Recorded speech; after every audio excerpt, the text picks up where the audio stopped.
So welcome to another video. This is a video I've been trying to make for a very long time. In fact, I've already made it once, but I wasn't happy with the results. So I've made it again, but I'm trying to put out a series of videos about my section hike of the Appalachian Trail, which I did in 2019. There's so much to talk about, it's really hard to kind of narrow it down to specifics.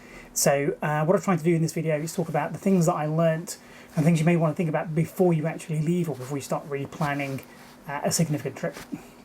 If you're living outside of the US of A.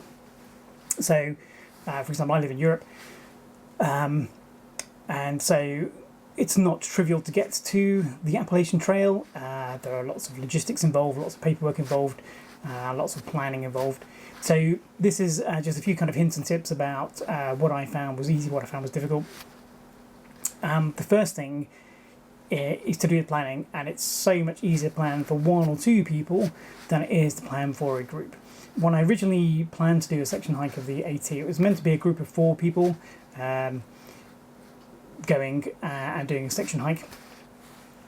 And as we got talking about planning the trip, it got very, very obvious very, very quickly that planning for more than one person is non-trivial, and in fact it becomes kind of exponentially difficult the more the group.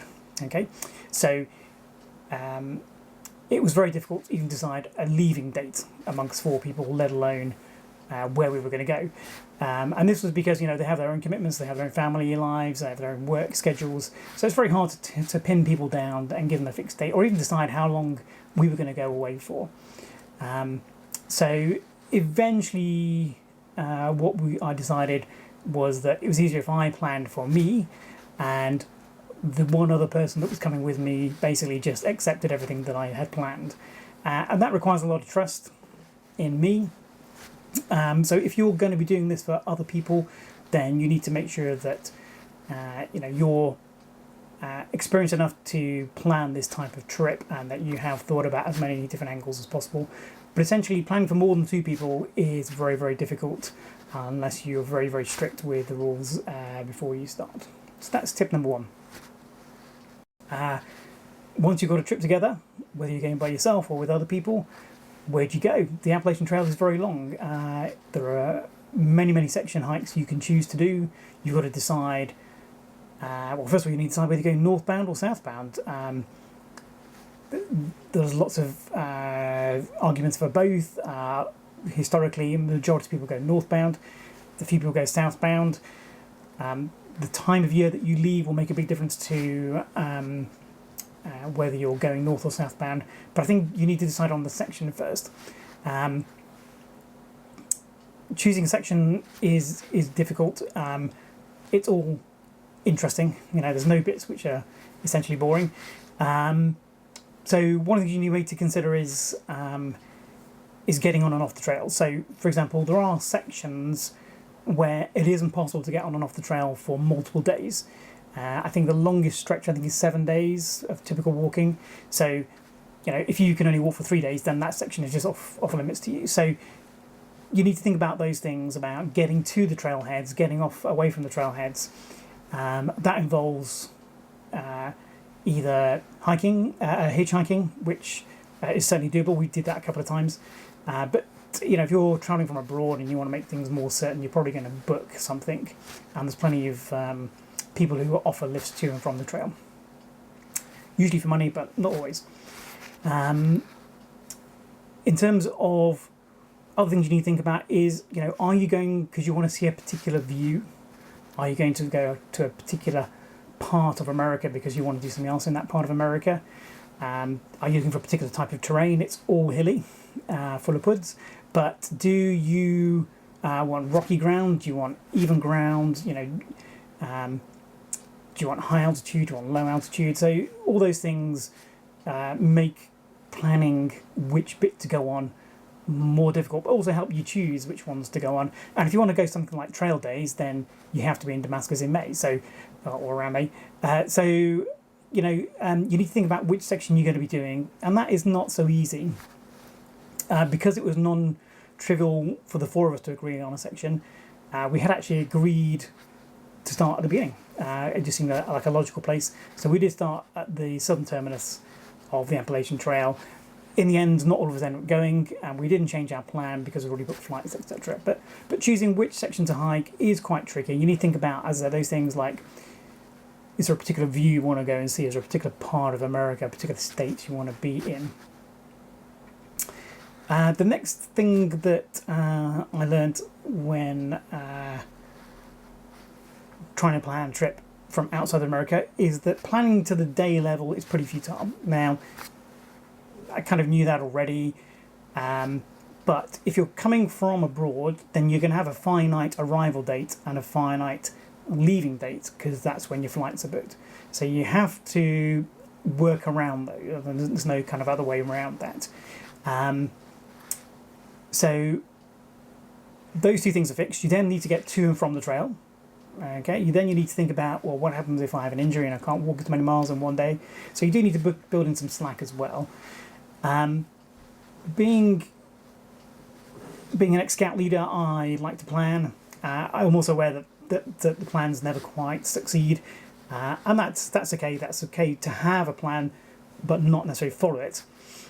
But the things that make it all very variable are things like, how much weight are you carrying, where are the water supplies, things like that, things that change out of your control. What's the weather going to be like? Those affect how many miles you can walk in each day, and therefore it's really hard to plan day by day. I did have spreadsheets. The advantage of planning to that kind of level is a couple of things. One is it does help you meet those targets about getting onto the trail and getting off. It also allows you to reassure those people you leave behind at home that you have got a plan, and that if you do go missing, then there is some reasonable space to start looking for you. So it's a part of reassurance, and it's also part of safety to plan. So planning is essential. Winging it does work. Sometimes you get lucky, but you can also get very unlucky if you're winging it without a plan. So I would recommend planning, not necessarily to the day kind of level, but certainly, by the second or third days, I'm roughly going to be here or there. Okay. The thing that made us deviate from our plan the most was water supply. We ended up going in September, so quite late at the end of the summer, and a lot of the water supplies had dried up, and so we had to change how far we walked in a single day to get to the next known good water stop.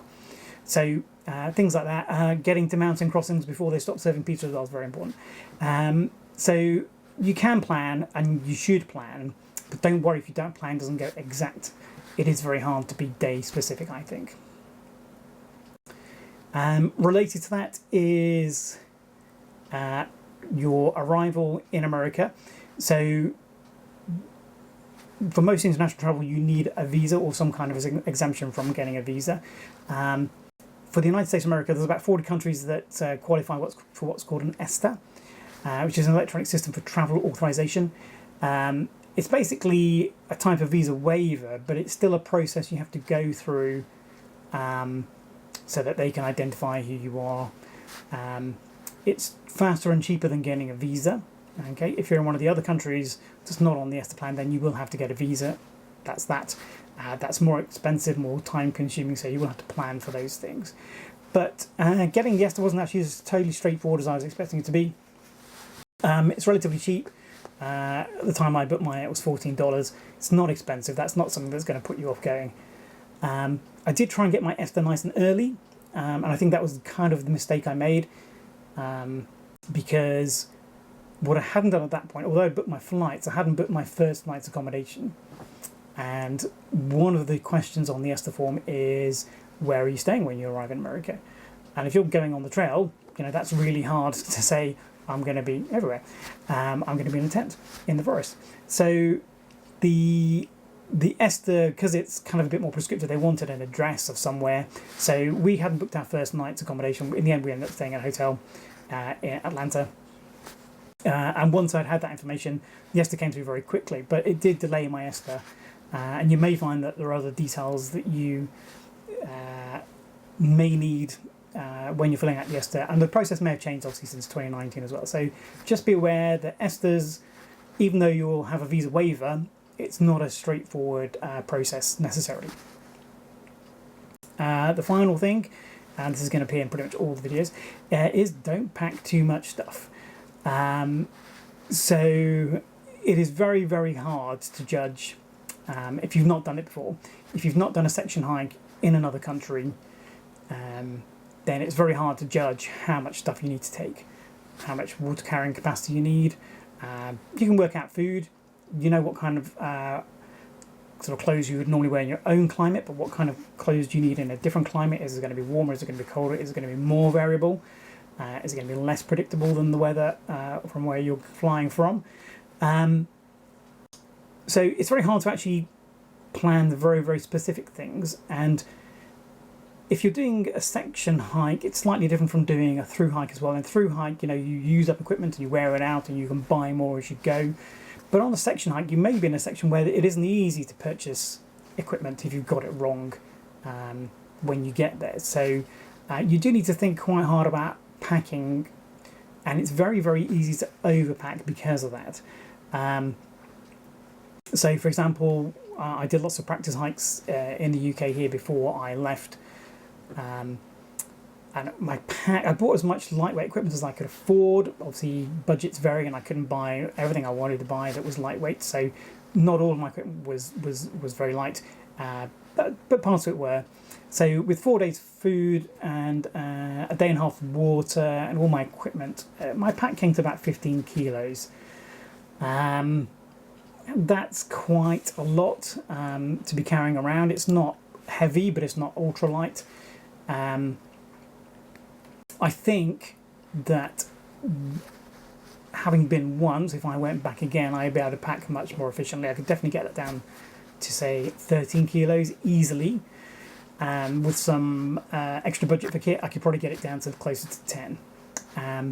Things that I definitely overpacked was cold weather clothing. Packed way too much clothing. First aid kit. I took a substantial first aid kit. Wasn't needed. Probably wouldn't have been needed even in the worst case scenario. I could have saved at least half a kilo on a first aid kit. I think the message there is don't pack your fears. That's the common thing to do when you're planning a hike. We say, oh, I could always do that. I could always do that. Just resist that temptation. When you're doing a section hike, if you're doing a through hike, you've probably got the opportunity to do a gear shakedown. You haven't really got that on a section hike, particularly if you're going from abroad, because you take all your things with you and you want to bring them all back again. So you can't really discard stuff very easily. Not like if you were travelling in your own country or leaving it or posting it back home, for example. So think really careful about what you definitely need. You can always get some stuff. I mean, you can always get food because you have to get food. So there's always the opportunity to get some extra little bits of equipment if you need them when you arrive eventually. But don't overpack. Have a look at the weather forecasts. I did that, but I'd made an allowance for the altitude that I didn't need to, and therefore I just packed too much cold stuff. So that's basically it. So those are my 5 kind of tips for planning your Appalachian Trail section hike if you don't live in the United States. Hopefully you find those useful. If there's anything else you want to know, please put them in the comments. I will be making more videos about my actual trip once I get around to it, but hopefully that was useful to you.